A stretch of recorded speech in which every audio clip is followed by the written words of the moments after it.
Well, it isn't really about astronauts planting flags anymore. No, not at all. It is entirely about data. Right. So right now, tech companies are burning, up to 40% of their data center energy just fighting the laws of thermodynamics down here on Earth. Yeah, they are desperate for a new server room, like one that sits 2,000 kilometers straight up. Which brings us to South Korea's recent Nuryo 4 launch. Exactly. They deployed 13 satellites at once. It is this massive signal that the orbital industry is now, private-led and entirely focused on computing. It makes sense when you look at the physical constraints we have down here. Right. Running a modern AI data center is basically like trying to run a high-end gaming laptop inside a sauna. That is a great way to put it. The water usage is unbelievable, and the cooling costs are just astronomical. So moving to low Earth orbit seems obvious, right?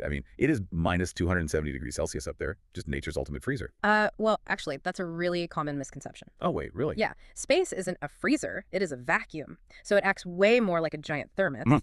Because there is no air to carry the heat away through convection, dumping heat generated by servers is, incredibly difficult. Wow, I didn't realize that. Yeah, engineers actually have to rely entirely on these highly specialized radiators just to beam that heat out into the void as infrared light. Okay, so if cooling is actually that complicated, why go to space at all? Well, two reasons. First, once you solve that radiation problem, that thermal environment is at least totally predictable. Right, no weather to deal with. Exactly. But more importantly, you get unlimited, uninterrupted power. Without weather or atmosphere getting in the way, you have 99% solar energy availability. But, sending an email or bouncing a GPS signal off a satellite is one thing. Running heavy AI models up there is entirely different. Are these things actually computing in orbit? They are. We are seeing a massive shift toward direct in-orbit computation. Think about satellite imagery. Instead of beaming terabytes of raw photos down to Earth to be processed, which, completely clogs up bandwidth. Yeah, that takes forever. Right. The satellite just processes the data right there and only sends down the final insight. Plus, companies like SpaceX are building laser-connected networks between satellites.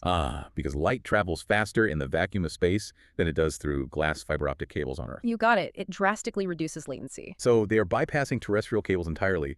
Who is actually putting the hardware up there? Well, looking at the sources, the U.S. strategy relies really heavily on tech giants. Google is planning to launch satellites with their own specialized AI hardware by 2027. Those are their tensor processing units, right? The TPUs? Yep.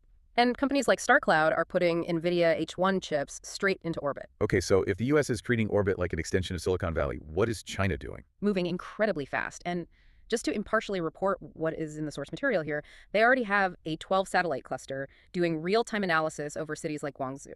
Generating, 5 petaflops of computing power? Exactly. And their roadmap builds towards a 2,800 satellite network called the Three-Body Cluster. Man.